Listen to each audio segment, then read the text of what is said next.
Vehicles have officially come to the Hunter Classic. Now, I will say that I've been anti-vehicle for forever. I really did not think that was a good idea up until the time that the four-wheelers were added to the Hunter Call of the Wild.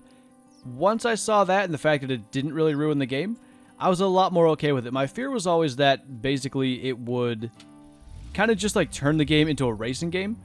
That didn't happen with Call of the Wild, and honestly, with Call of the Wild being a bit more arcadey, I certainly don't see that being an issue with the Hunter Classic. So there are 4 different variations of this vehicle. We'll get into that in just a moment, but I wanted to see what the driving is like, so it's not that bad. Like, it's pretty quick. On the store page, I think it says 45 kilometers per hour, so 30 miles per hour. And it'll spook animals that are close by, which I'm guessing is a little more than close by. I'm thinking it's probably 100 meters or something like that. You can hear it's not that loud. Of course, the actual sound doesn't determine how far the animal's spooked. That's obviously a stat within the game, so what you hear doesn't necessarily mean anything, but judging by the fact that it says close by and also the fact that it doesn't sound physically loud, I don't think it's actually going to spook everything at render, but it also spooks animals when you exit the vehicle, so I guess the door slamming, let's actually... Okay, you don't actually hear a door slam, so I don't know if that's what they're going off, but it does say spooked animals are considered ethical until they stop fleeing from the vehicle as well.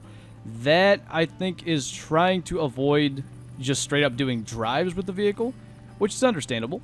I don't necessarily think that would be a very ethical form of hunting, chasing animals around with a vehicle, but you can actually drive them off-road as well, which we are going to try here shortly. Apparently you can flip the vehicle over and I guess seriously harm yourself, so be careful while doing that.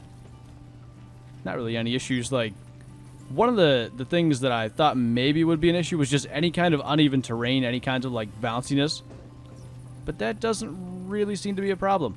One of the things in the Hunter Call of the Wild, there's like tiny bushes that'll stop your four-wheeler. That doesn't really seem to be an issue. Let's actually, I'm going to turn around and hit that rock just for the sake of learning. Hey, there's a handbrake. Space is handbrake, just so you know. Oh, yes. I got her stuck. All the power. So what are these good for? Like, obviously, spooking animals makes them unethical. I don't know if it's until they stop running or until they, like, completely leave spook mode to where you can basically call them back in. That'll be something we experiment with. But it does have a storage capacity of 20 kilograms, which as far as I know is the same weight as you can carry. So essentially you can double your capacity while using this vehicle. And therefore you could like set up a map, get your tents and tree stands around rather quickly by just driving around. That was a buck I think we just spooked down there. But just by driving around carrying your own capacity and also having the capacity of the vehicle. And of course you're moving around quite quickly, so it's a lot quicker than just running, trying to set up your map. Now there is fuel in this, which is a purchasable thing. Members start with a 50 pack of fuel every hunt, and I think, yeah, the fuel is depleting at a rate of 1 unit per 150 meters. 50 units of fuel are given for free to all members at the start of the hunt. So, there you go. Basically, how far is that? 50 times 150, however far that is however many meters that you can cover. I'll put that on the screen because last time I tried to do quick maths, I got them all wrong, and that just isn't good. Who just ran past me? Oh, there's a deer or something down there. So honestly, like, I don't see it as bad as Call of the Wild in terms of animal spooking. We've already spotted 2. Now this one, to be fair, probably ran down to the water, didn't know what to do, and then ran back this way. There it is. That is a somewhat solid buck. Oh, cool. That's great. That's amazing.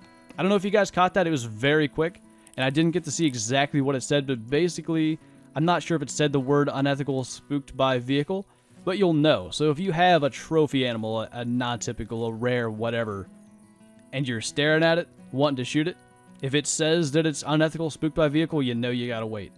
So that's great. There's no guesswork in shooting animals that have been spooked by this. That is actually something I was very worried about. Good to know that that's not a thing. So there are some other features as well. We can have a locate vehicle, which I'm pretty sure is just going to be hitting like the horn button. But I want to see if it just plays a sound or if there's some kind of visual representation. So we're just going to go up here a little bit. We'll go ahead and locate vehicle. Yeah, I just heard it out of my left ear. So if we spin this way, do it again. Yeah, so it's just telling you where it's at.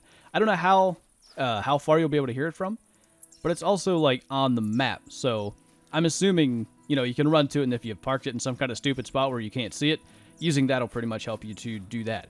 Now, I don't know what tow vehicle does, but I'm guessing that just despawns it. We'll go ahead and try that. I don't know how close I need to be.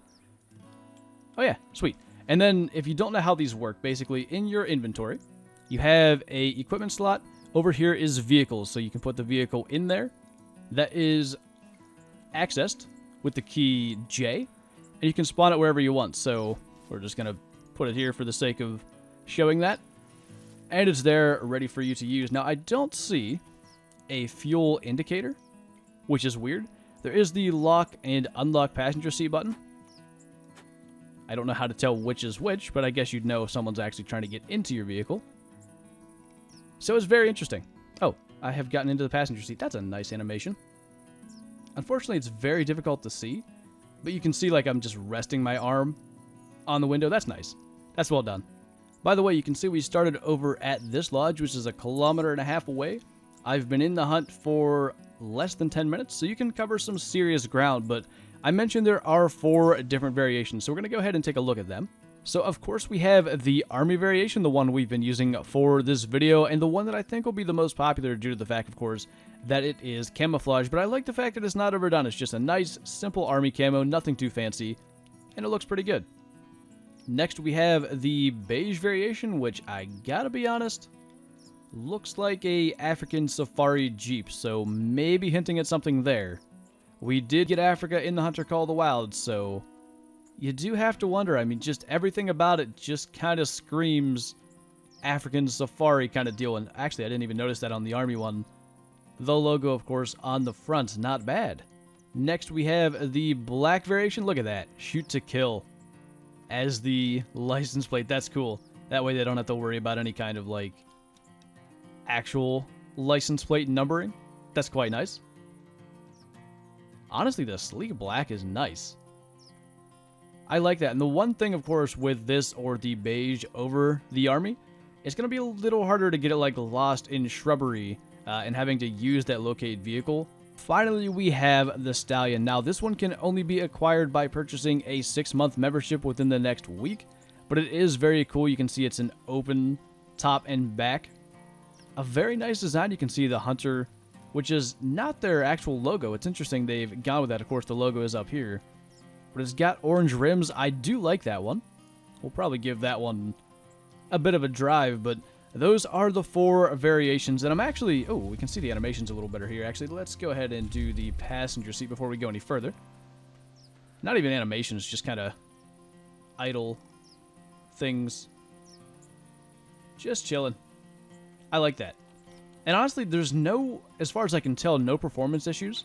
I'm not getting really any frame drops or anything while using these, which of course is good. I mean, it's a pretty major thing spawning it on the map, so good to see that it does not cause any kind of major issues. And there you can see the steering animations, which of course with the keyboard are going to be a little bit weird because it's like minor adjustments, but it's not bad. So we're going to go ahead and take this for a spin. Let's actually see. What I think I'm going to do is start a new hunt. I'm probably going to start here, and then I am going to drive down to the edge, spook animals to where I know they're probably going to stop, and then just hang out and see how long it takes for them to actually be shootable again. Before we go, I have packed as much equipment pretty much as I could into this vehicle, and it holds quite a lot. I've got 2 rifles with full ammo and a scope for them. I've got wind indicator, a rangefinder, binoculars, scent eliminator, medkits, 7 deployable towers, a deployable shooting rest, and a spotting scope. So obviously I don't really have a lot of equipment that I can set up other than the deployable towers, but it holds quite a lot. I mean, it would be 4 different deployables as they are all 5 units, which is pretty good.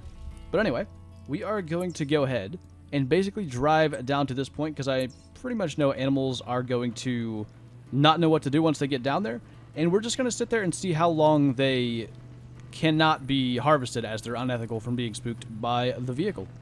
Oh, that's cool.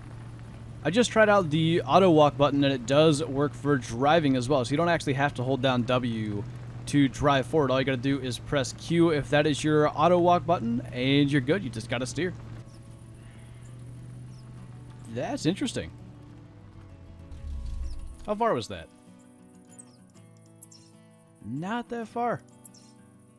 I mean, that's right about there. Like 135 meters, so yeah. Spook range is probably 100 if I had to guess. Now, I did have to try this again because there was actually nothing down at the point there, which makes sense if the spook radius is so small. We're probably driving past most of the animals, so if this doesn't work, we'll probably take it to Logger's Point where it's more open, just to test that. But another thing I probably should mention, multiplayer games do have a setting so that you can not allow everybody to just use vehicles and ruin your hunt if you wish. And I think there was also a setting that you could only allow the host to use a vehicle if you want to do it that way. So that was not working on Whiteheart, which I think is good. They made it different than Call of the Wild, because with Call of the Wild, the four-wheeler spooks everything within render, basically, and it somewhat allows you to drive animals. But with this, because the spook radius is so small, it's actually more difficult to drive animals because you can get past a lot of animals without them noticing you. At least that's my theory on why that's actually happening. Now, one other thing I should mention about the vehicles, you do have to be near a road to spawn them. So as you can see, no chance of spawning it anywhere around here. Once you get to a road, you're good, but you got to be near a road to actually get it on the map. So we're heading over here to this road, and then hopefully here on Logger's Point with so many open fields, we should be able to spook an animal and actually see how long it takes for them to be ethical to harvest again.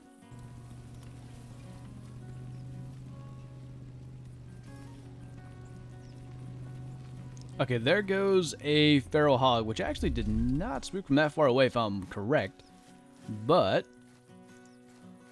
just caught it going over there. So all I gotta do is make sure that I don't spook it again, and I should be able to pretty much just kind of hang back and follow it and just see when it becomes harvestable. So 11:15 a.m. real time is when I spook that. And hopefully I can remember to check the time and see how long it actually takes to be ethical. If that's her, she's already harvestable. 135 to 145 kilos. I've got a track right here. So we'll see if her weight has changed. It might actually be just until they actually physically stop running, which would surprise me. I actually expected it to be where they need to actually like calm down, and that is the same weight. Now I only have the 308 Highwayman because I really wasn't planning on shooting anything, but I should probably shoot this thing just for the sake of learning. And by the way, it's been less than 3 minutes since we spooked it, so obviously it is not related to it actually calming down. It's related to it physically stopping running, because the calming down time I think is 5.5 real minutes. So she should not be calm yet. She should not be able to be called in. But apparently she is ethical to harvest, so that's quite nice. At least if you do spook a really large animal with a vehicle, you don't have to take forever until they can be harvested. There she is. I almost walked into her. But it definitely has not been 5.5 minutes. That was the one thing I wanted to make sure I got her before that calm down period. Is that a rabbit? It is. That might actually be something useful to test as well, just because it's something that's going to sit still. But just to be sure that was an ethical harvest and the correct animal, we do get a score, and the tracks are going to disappear. That's cool. I actually did not think that would be the case. So we're going to try it with that rabbit. I'm going to grab the vehicle and bring it over here. I don't necessarily remember exactly where. We'll get that marked. I know I'm going to spook it. I know where it's going to be, and I'm going to try to pretty much watch it and see where it stops, just to know exactly how it works. Unfortunately, it does look like the rabbit left us while I was going to get the vehicle. I was hoping that it would kind of stay there in hiding, and then when I got right up to it, the vehicle would take off, and then I could watch and see what happens. But having seen the way that it worked with the feral hog, I'm pretty much certain that as soon as the animal stops physically running, you should be set to take your shot. So my recommendations, I like to do that with every new item that comes to the game. This one's difficult for me because forever I've been saying that I don't like things that make the game easier, and I do think this is definitely a item that makes the game a lot easier. I mean, in open fields like this, we saw that feral hog spook. I mean, we just heard a doe call. You can probably run through most open areas and kind of spot things even if they are fleeing a lot more quickly than just running around. Now, I don't know that for sure. I haven't gotten to test enough to say that for certain, but having ran around and actually watched animals spook, I know the spook radius is not ridiculously far, so that's kind of the thing. My thought was that I would like the spook radius to be increased, but that actually might make it worse in terms of the actual ability to like do drives with this, because we saw on White Hart Island I could not actually drive animals due to the fact that there's a bobcat. I didn't know what that was. Due to the fact that basically the spook radius isn't enough. Now there's something that's kind of unfortunate. I can spot animals from in this. What was your spotting info? Are you big? Ah, little guy. But you can see spooked by Jeep. Let me do that again. So you can see in the top right, if we get this guy spotted and staying there, little bugger doesn't want to cooperate. Well, you can kind of see it. Spooked by Jeep in the top right. Now, I'm not going to shoot him because I, again, don't like the fact that it makes the game easier, but there's something clearly that you could do with this. So it's hard to say, like, what is this, like, ethical? But then it all comes back to the fact that you can play the game however you want. So if you do not think it's ethical, if you think it is cheating or whatever to use this Jeep and hunt, don't use it. Just use it to set up your maps, never use it to actually hunt an animal. If you think that it's fine to hunt that way, then do it. More power to you. Now, there is one more thing I should mention, and that is you cannot use a vehicle if you are entered in any competition. So that does kind of, like, alleviate the fact that, like, players that don't use it might see it as cheating. That's kind of not an issue there. So, like, where the competitive aspect of the game comes in, you can't use a Jeep to gain a competitive edge. So, all in all, I do really like it. I think it's cool. I'm probably going to use it for a lot of silly stuff, as well as getting some maps set up. I've got maps that I haven't changed the large equipment on in probably years that need to change, but it used to take forever. So now it's going to be a lot quicker, and I'm definitely going to use this to my advantage to get some setups going differently. So let me know what you guys think in the comments below. I'd love to see the community's reaction to this vehicle being added, and also what your experiences are with spooking animals and how they interact there, because as far as I can tell, as soon as they stop running, they are officially ethical. So thank you guys for watching, and I will see you next time.